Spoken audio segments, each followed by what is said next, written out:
falei, o irmão Santiago ali, nos 45 minutos do segundo tempo, me pediu para substituí-lo.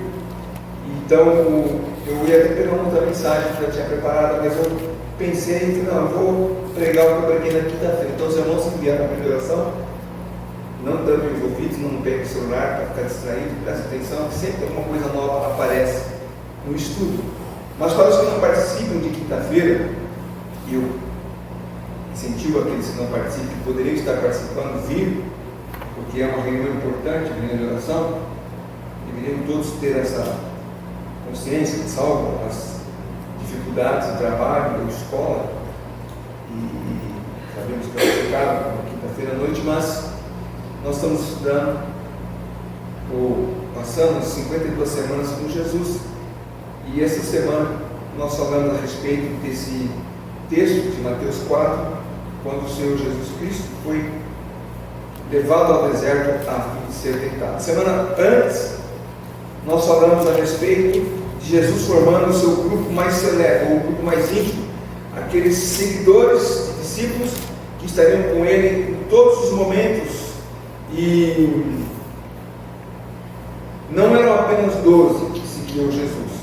A essa altura, Jesus já tinha um grupo de pessoas que o seguiam, alguns por admiração, outros por curiosidade, alguns querendo receber alguma bênção, alguns querendo aprender dele, mas já estavam no ponto de que alguns o chamavam, consideravam Jesus um rabi, o chamavam de mestre, porque ele estava ensinando.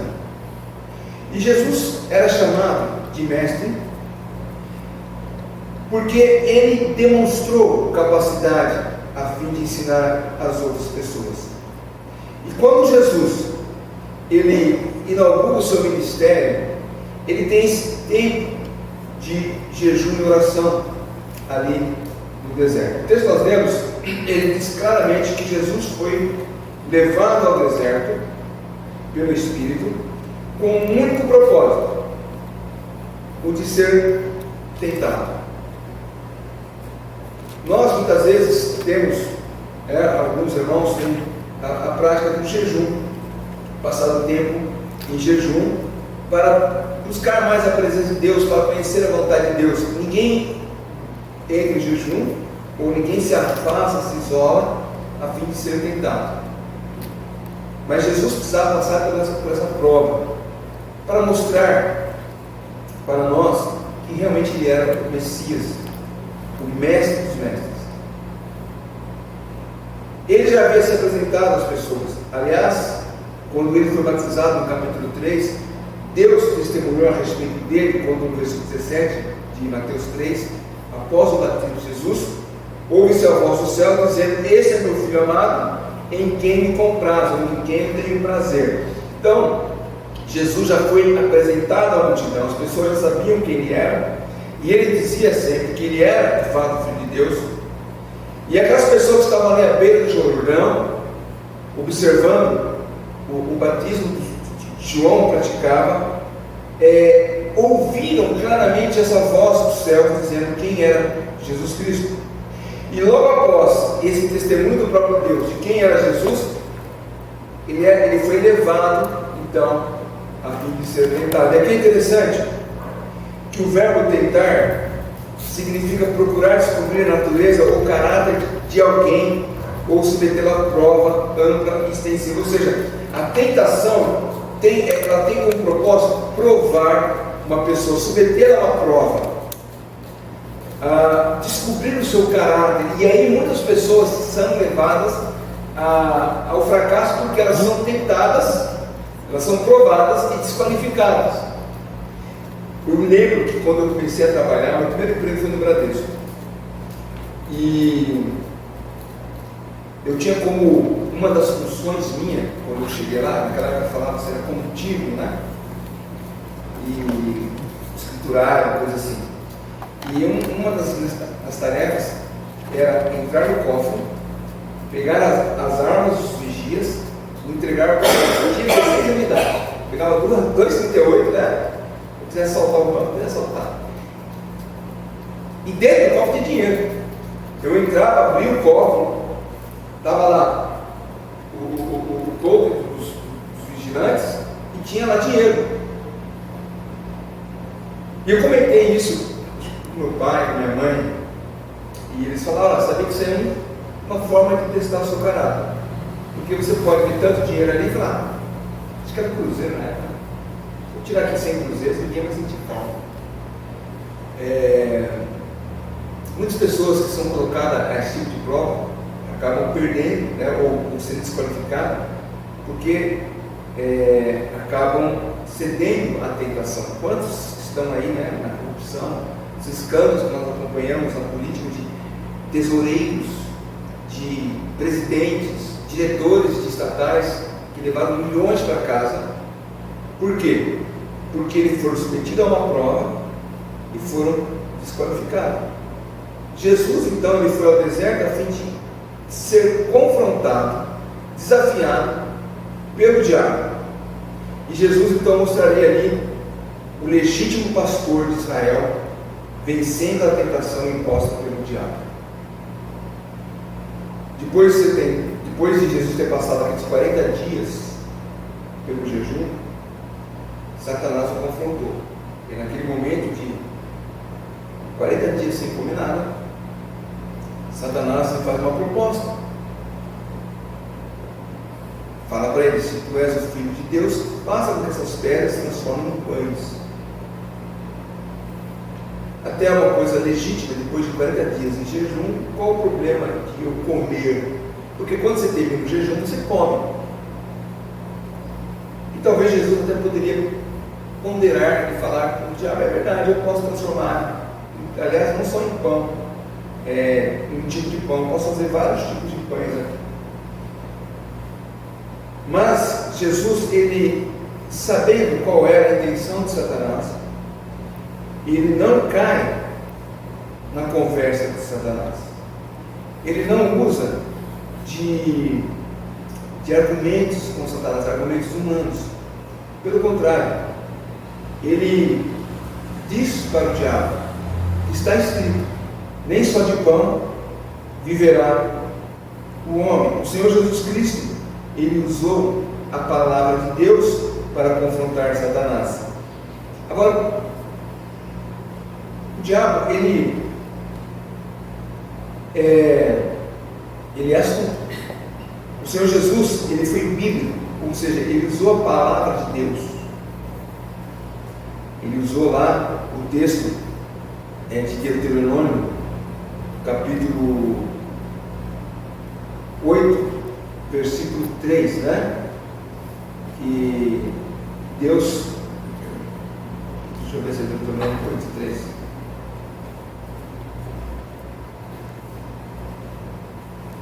Isso.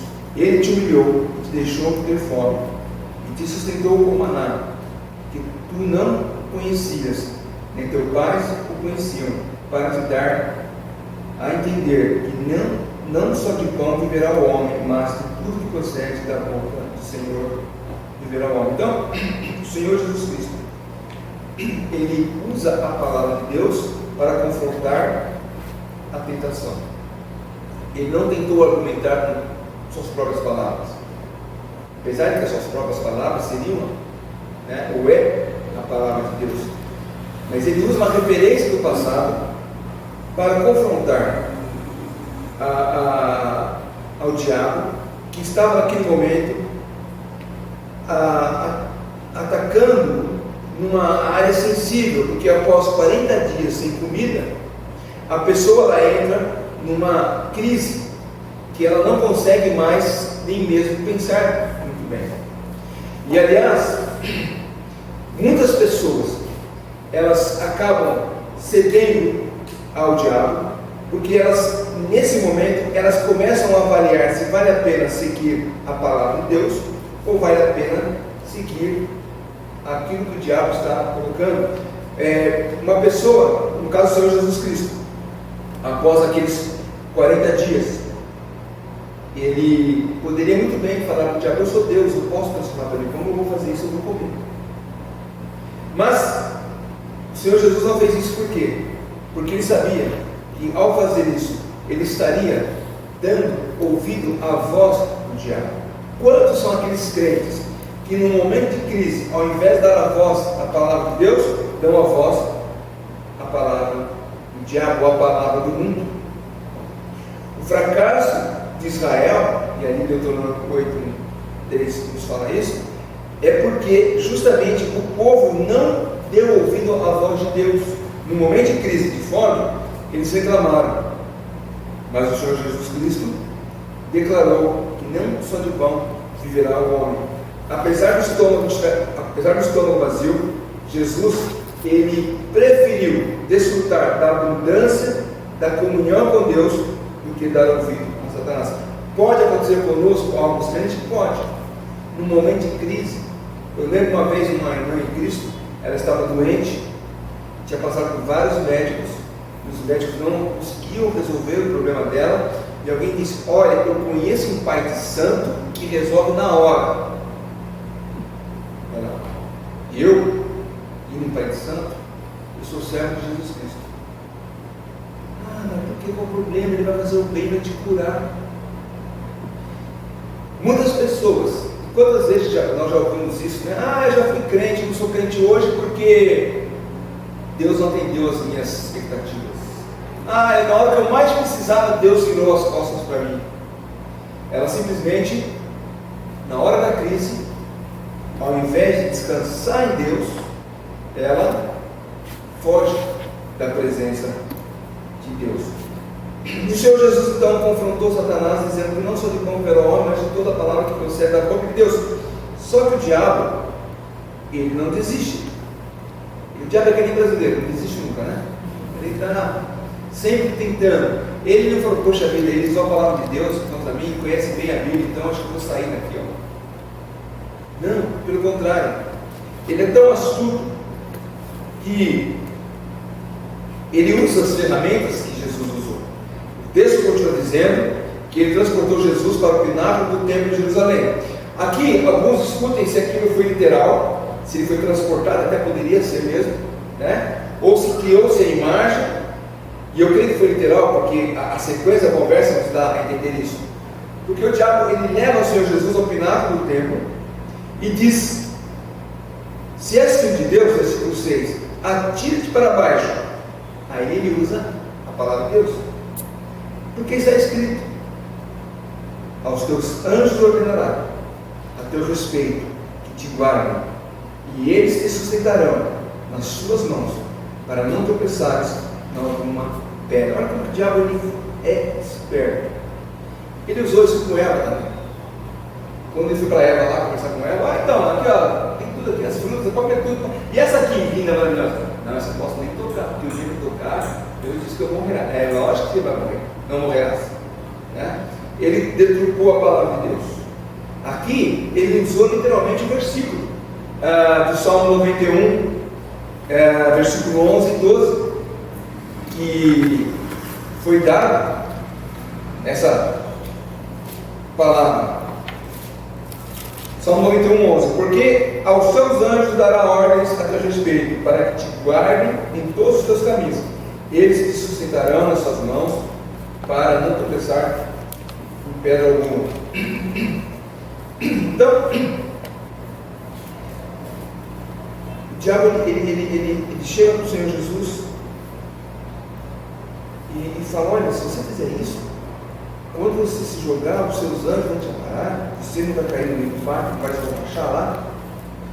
E os judeus que estão lá no templo vão ver e vão saber que você é o próprio Deus. Está escrito lá na Bíblia, pega lá, Salmo, né? Você vai ver que está escrito lá que os anjos receberão ordens e eles vão te guardar, para que você não tropece em pedra alguma. Agora, onde está a jogada dessa pedra aqui? Onde Satanás está tentando? Onde quem deturpa no versículo bíblico? Onde ele tenta deturpar uma interpretação da palavra de Deus para tentar enganar Jesus?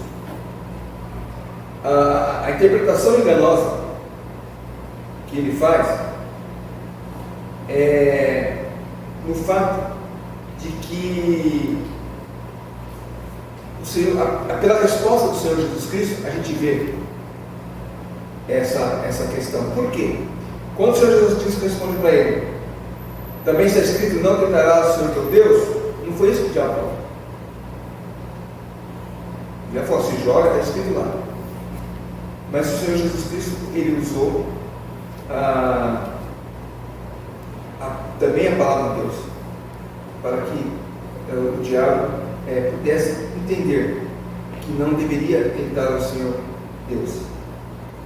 Por quê? Porque o diabo, ele, ao deturpar a palavra de Deus, ou ao deturpar o que estava escrito ali, ele levaria Jesus a tentar a Deus. Porque o texto diz do Salmo 91 que a ele daria ordem e eles protegeriam o Senhor Jesus Cristo, que eles guardariam o Senhor Jesus Cristo, sustentariam o Senhor Jesus Cristo, para que ele não tropeçasse em pedra alguma.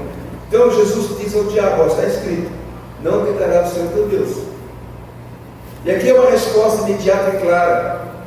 Jesus novamente, ele não ficou argumentando com o diabo, querendo falar, não é bem assim, né? Talvez você não está conseguindo captar bem aquilo que Deus diz. Não, ele claramente diz, você não deve tentar o Senhor Deus. Por quê? Porque a tentativa do diabo era fazer com que Deus fosse tentado. O texto de Salmo 91 não está dizendo que Jesus poderia se jogar, que Jesus poderia se projetar. Não, está dizendo que ele seria guardado. Então, se o Senhor Jesus subisse no final do tempo e pulasse, ele estaria tentando a Deus. E muitas pessoas fazem isso. Muitas pessoas tentam a Deus. Lá em Isaías 43, versículo 2, nós temos assim: quando passarem pelas águas, eu serei contigo. Quando pelos rios, eles não te submergerão. Quando passares pelo fogo, não te queimarás, nem a chama arderá em ti. Então eu vou pegar o isqueiro, acender aqui no dedo e não vou me queimar, porque Deus falou que o fogo não vai me queimar. Tá vendo aquela enchente lá? Os carros estão parados, não, mas a Bíblia diz que eu vou passar e não vou acontecer nada comigo. Isso é tentar Deus. Deus pode te proteger no incêndio? Pode. Deus pode te proteger no alagamento? Pode. Mas você tentou? Foi você que provocou aquilo? Eu vou mostrar para vocês que Deus, ele me protege. Aí você pega a vela, põe aqui assim, não vai me queimar. Não está queimando, tá? Não queimou. Tem uma seita nos Estados Unidos em que eles pregam, com serpentes no pescoço. Era um pai e filho, os dois morreram picados no colo. Porque eles diziam um texto, do Novo Testamento, lá, quando Deus falou que, olha, se alguma serpente picar, vocês não vão morrer. Se tomar veneno, vocês não vão morrer. E eles usavam a serpente para mostrar, não, a Deus protege, estão tentando a Deus. E aquela serpente picava. Primeiro foi o pai, morreu, depois o filho, morreu também. Isso é tentar, o que o diabo queria que Jesus fizesse era justamente levar Jesus tentar a Deus, fazer com que Deus fosse provocado. O texto de Salmo 91 não está dizendo isso, não está falando que é para provocar a Deus porque Deus vai te guardar, não. Está falando, se por acaso você for tropeçar, eles vão te guardar. Você não precisa temer esse tipo de coisa. Então, aquilo que eles estavam fazendo era jogar com a Bíblia, com a palavra de Deus, para que ele pudesse ganhar vantagem em cima do Senhor Jesus Cristo. Agora, é interessante que o diabo, ele faz isso para para buscar tirar vantagem na pessoa do Senhor Jesus Cristo. E aqui ele faz uma provocação com o Senhor Jesus Cristo, para que ele então leve a esse episódio. E quando o diabo faz isso conosco, ele tenta nos convencer de que não é bem assim, talvez a palavra de Deus está dizendo, mas no teu caso pode ser diferente, e a gente não quer ser literal com a gente. Com o outro pode ser, mas comigo, olha, aqui há uma brecha, né? Muitos crentes hoje estão trabalhando como advogados, dando brechas na palavra de Deus para levar a pessoa a desviar-se da palavra de Deus. Então nós temos que tomar cuidado. O Senhor Jesus Cristo foi bem claro aqui, que ele não deveria agir dessa maneira. O diabo, ele não, como eu falei, ele não vai desistir. Ele procura sempre levar o homem ao engano, até mesmo usando a própria palavra de Deus. Eu lembro de um irmão já falecido, ele era pastor conhecido de Campinas, e ele foi diretor do seminário batista aqui em Campinas. Que um grupo de líderes de uma denominação chegou para ele e falou: olha, Deus nos revelou que o irmão deve abandonar a sua igreja, abandonar a sua esposa, ele vai dar uma nova esposa para o irmão, mas o irmão vai ser presidente da nossa igreja. Que revelação é essa? Aonde que Deus revelaria algo contrário à sua própria palavra? E é óbvio que aquele irmão não caiu no engodo, mas veja como as pessoas são. Eles buscam tentar deturpar, né?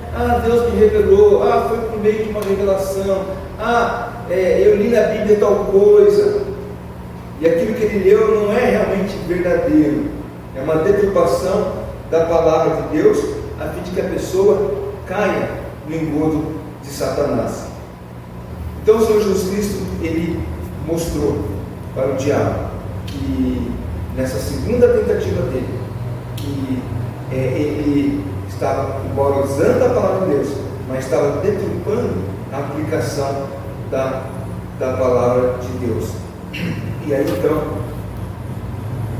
Satanás, ele leva o Senhor Jesus Cristo para um outro ponto, versículo 8.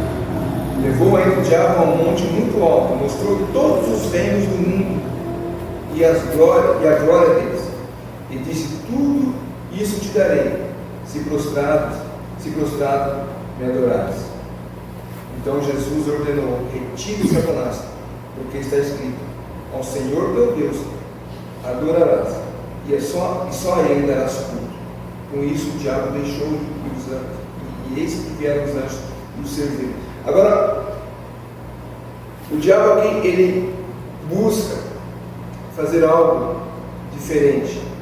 Ele fala: olha, o reino foi dado a mim, eu tenho direito a esse reino, porque o homem pecou, o que era dado ao homem foi dado a mim, e eu dou a ti, se você me adorar. O que o diabo estava tentando fazer aqui? Ele estava querendo antecipar algo que Deus vai receber no devido tempo. Ele vai, de fato, no devido tempo, se apresentar como rei. Ele será rei de todas as nações. Mas antes ele tinha que passar pela cruz. E o diabo estava querendo aqui fazer com que ele antecipasse isso. O reino eterno, por direito, é de Deus.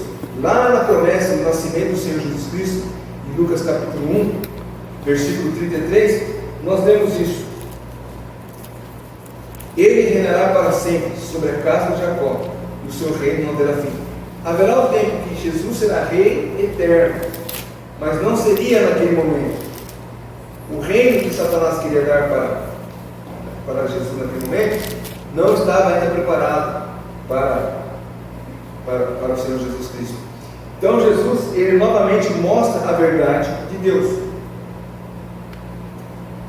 e ele citou Novamente, Deuteronômio 6:13 e também 10:20. Nas palavras, quando ele diz que não deve tentar a Deus, né? Ele diz assim: não tentarás o Senhor teu Deus. Peraí, deixa eu voltar aqui no texto. Estou pegando a referência errada.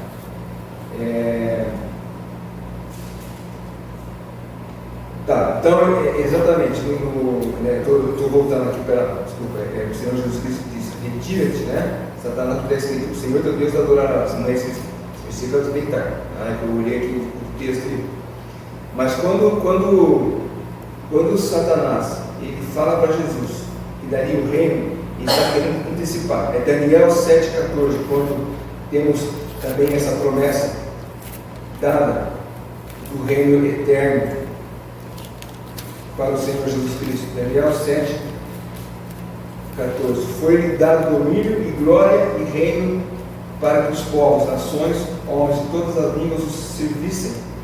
O seu domínio é domínio eterno, que não passará, e o seu reino jamais será destruído. Então, exatamente o que o Senhor Jesus Cristo terá, o diabo queria antecipar.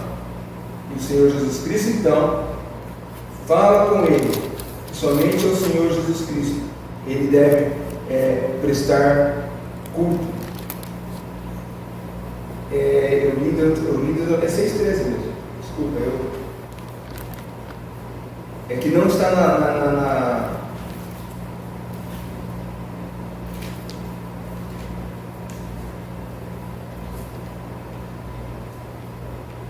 que eu escolhi outro versículo, né? O Senhor teu Deus temerás, e ele servirás, e pelo seu nome jurarás. Isso mesmo. Não está dizendo claramente: ao Senhor teu Deus adorarás. E aí dará culto. Mas a intenção é esta. E o diabo queria fazer com que Jesus adorasse a ele, a fim de antecipar, a fim de tirar o Jesus do caminho da cruz e falar: você não precisa passar pelo caminho da cruz. Você pode ser rei, já basta me adorar.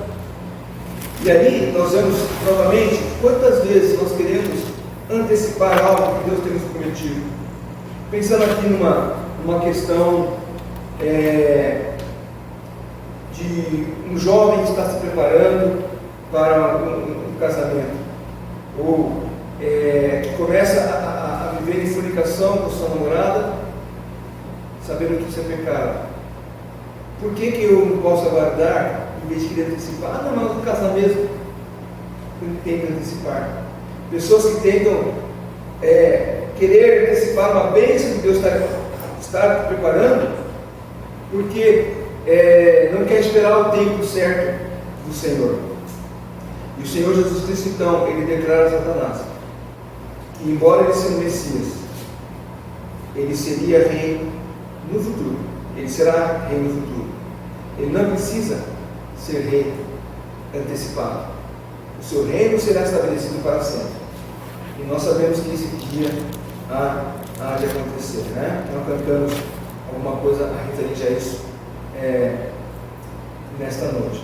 Então o Senhor Jesus Cristo ele sai daquela tentação, daquela provação de assumir o seu ministério. E quando ele assume o seu ministério efetivamente, aquela multidão que o seguia para ouvir os ensinamentos, pessoas que foram curadas por ele, pessoas que foram abençoadas, pessoas que foram alimentadas por ele, aquela multidão começa a perceber que Jesus poderia ser algo mais do que apenas um profeta, como muitos outros apareceram. Para nós, como crentes em Jesus Cristo, através da tentação de Jesus no deserto, ele comprova ser o próprio Deus, porque nenhum outro passou e venceu o pecado. Jesus passou e venceu todos os pecados. Mas aquela multidão estava ali, muitos deles, como eu disse, foram curados, alimentados, viam ele como profeta, mas que não queriam se comprometer com ele. Elizabeth mencionou esse dia para mim, algo mais ou menos disso, né? Muitos querem Cristo, mas até a hora muitos querem Jesus, mas na hora de renunciar, não o seguem mais. Então, daquela multidão, muitos fizeram isso. Seguiram Jesus, mas quando Jesus falou, tome da cruz, siga. Não, aí já é demais, né? Mas o Senhor Jesus Cristo ele prometeu. Ele pregou, ele ensinou, ele disse: olha, eu vim para trazer vida e vida abundância para vocês. Mas essa vida e abundância que Jesus estava querendo trazer para a humanidade não era uma vida abundante nessa terra. Os pregadores de riquezas, né, de prosperidade, eles dizem que se você chegar até Cristo, você vai ter uma vida abundante de bens, de material, de dinheiro, de posse, de propriedade, mas não significa necessariamente isso. Você pode ter, fruto do teu trabalho, você estudou, se preparou para o mercado de trabalho, alcançou uma posição na empresa de trabalho, e você ganha por causa disso. Mas não porque Deus falou: você vai me seguir, eu vou te dar tudo. Senão não existiria crente necessitado. O crente não passaria doença. O crente não teria que correr para o hospital de vez em quando. A vida abundante que o Senhor Jesus Cristo nos prometeu, ela é completamente diferente dessa pregação moderna de prosperidade financeira, que seja aqui e agora. É agora, é o momento, não é isso. Nós temos que rejeitar esse ensinamento em que as pessoas tentam iludir os outros, achando que ele vai ser próspero agora. Estão buscando a prosperidade nesse momento. Eu fui buscar o caminho agora à noite e eu paro o carro bem na esquina ali da Campos Salles, né? Tem uma igreja que tem de muleta na parede da igreja ali, vai fazer uma fogueira. E eu falei: Camila, qual é o negócio desse? Sabe que todo mundo deixou essa muleta? Desculpa, será que essas muletas que estão ali são de pessoas que deixaram a muleta e saíram andando? Que é propaganda enganosa. Quantos irmãos em Cristo sofrem de cadeira de roda, sofrem com muleta, porque eles sabem que a vida abundante não necessariamente significa saúde, boa saúde.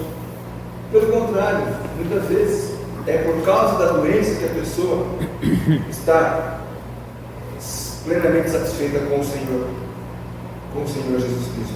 Então, a vida abundante que podemos experimentar aqui e agora é diferente dessa vida abundante que as pessoas prometem. Você pode experimentar uma vida abundante, uma vida que te possibilite a viver acima e através das situações provocadas. É uma vida sublime, é uma vida onde que preocupações, medo, ansiedade, elas não te impedem de continuar a andar com o Senhor Jesus Cristo. Ela não te paralisa, porque você sabe que o seu Deus está acima dessas coisas. A vida abundante permite que você comece o dia lembrando que pertence a Deus, e que tudo que você vai enfrentar nesse dia, vai enfrentar diante do fato que Deus conhece todas as coisas, e você pode confiar nele.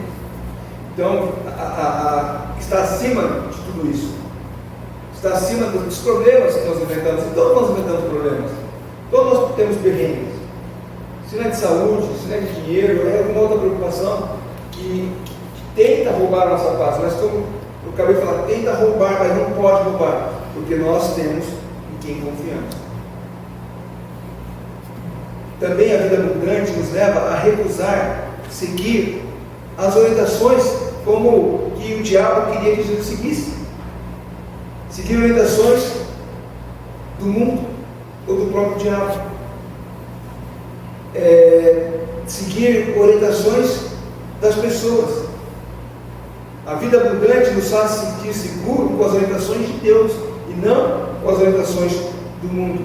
Enquanto o mundo diz: siga a voz do coração e seja feliz, a Bíblia diz em Jeremias 17:9: enganoso é o coração. Não, vai, que o teu coração diz? Diz que eu devo fugir com ele. Então siga o coração e seja feliz. O coração é enganoso. O coração tenta nos tirar, né, do caminho certo, do caminho de Deus. Então, enquanto o mundo está dizendo, não seja tolo, só os tolos seguem por esse caminho de honestidade. Mas nós nadamos contra a maré, porque nós vamos dizer, conforme Paulo fala em Gálatas 10, importa obedecermos, ou importa agradar a Deus e não aos homens.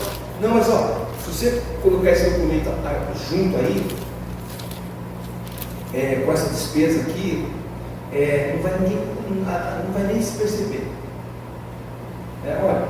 Olha, você pode fazer isso aqui, você pode sonegar essa informação que ninguém vai perceber, mas Deus percebe, Deus sabe de todas as coisas. Então não importa agradar a Deus e não aos homens.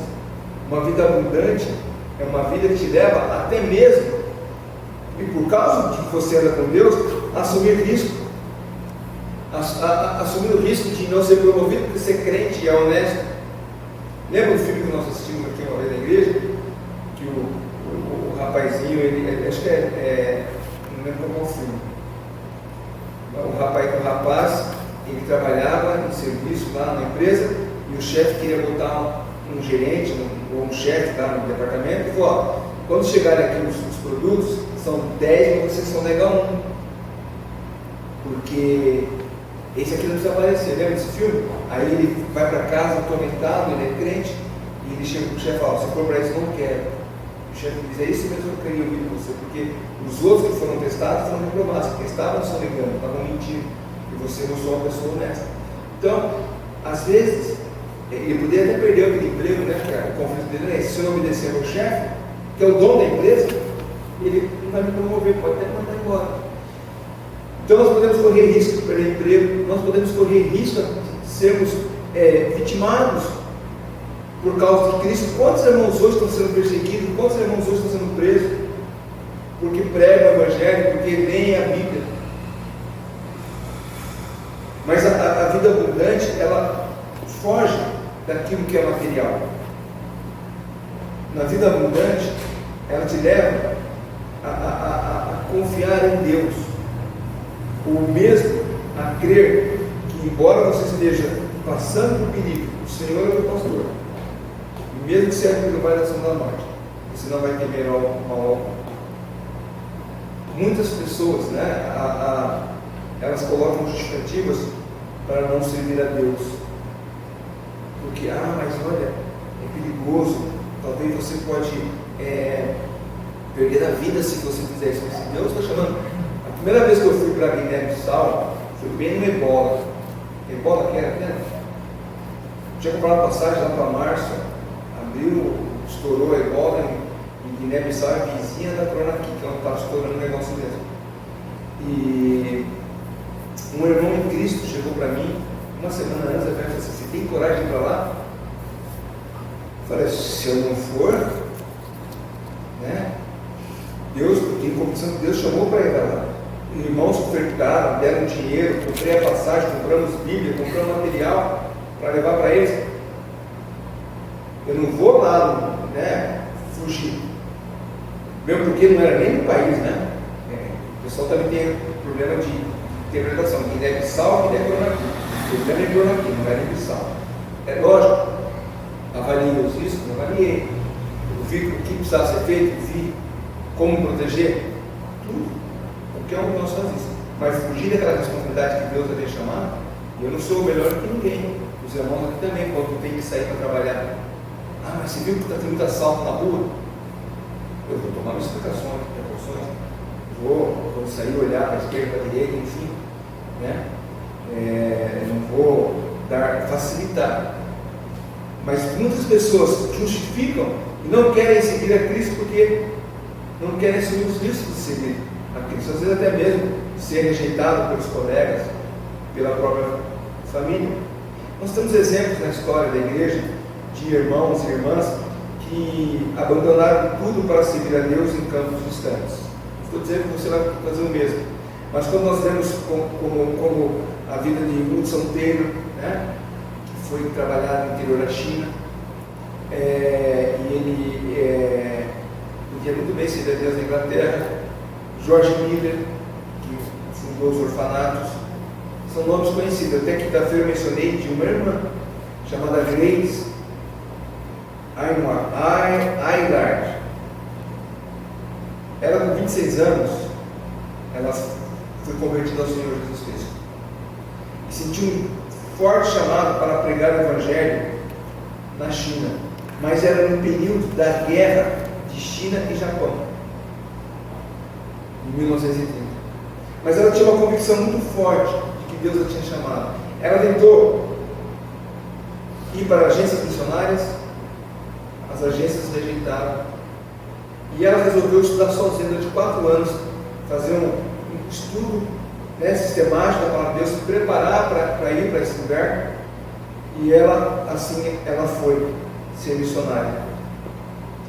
Então diz a história que ela salvou mais de 100 crianças chinesas, conduzindo essas crianças durante 21 dias pelas montanhas, levando elas para um lugar seguro onde a guerra não tinha chegado. E quando termina a sua vida já com bastante idade, e alguém fala com ela a respeito do que ela fez, ela disse assim, que ela nunca foi a primeira opção de Deus para aquilo que ela fez na China. Ela estava brincando, falou, olha, sabe por quê? Porque talvez Deus tinha chamado um homem mais forte, mais inteligente, mas talvez esse homem, ele morreu, ou não se mostrou disposto. Então Deus olhou para baixo e me encontrou ali, e eu estava disposto a ir naquele lugar. Quantos exemplos de outras irmãs que serviram a Deus em campos, sem serem casadas, sozinhas, com coragem. Havia risco, mas o chamado era maior. E você fala assim para ela, a sua vida foi abundante? Foi. Eu era mais feliz ali do que se eu estivesse lá no meu país, ficado lá. Enfim, o crente, ele pode ter uma vida abundante, uma vida libertadora, segura, apenas nas promessas de Deus e não dos homens. O Senhor Jesus, quando foi tentado, ele se apegou na palavra de Deus, se apegou nas promessas de Deus, não deu ouvido ao diabo. E é assim que Deus quer fazer exatamente conosco, fazer com que nós estejamos dispostos a viver de acordo com a palavra de Deus, não de acordo com as convenções humanas, não de acordo com as nossas próprias convicções. Aqueles primeiros discípulos começaram a perceber isso, à medida que aprendiam mais a respeito de Jesus, do seu mestre. Que nós possamos, e se você puder vir de quinta-feira, nós estamos aprendendo com o Senhor Jesus Cristo.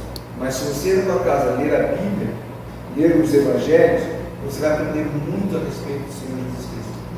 E quando você for tentado, você vai ter ferramentas para vencer o diabo. Como diz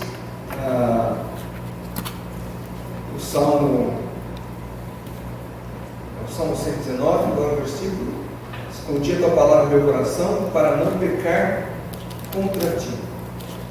O segredo de vivermos uma vida abundante sem pecar é quando nós guardamos a palavra de Deus no coração para não pecarmos contra Ele. Versículo 11, Salmo 119, 11: guarda no coração as tuas palavras para não pecar contra ti. Nós precisamos guardar a palavra de Deus no nosso coração para não pecar contra Ele. Amém? Amém.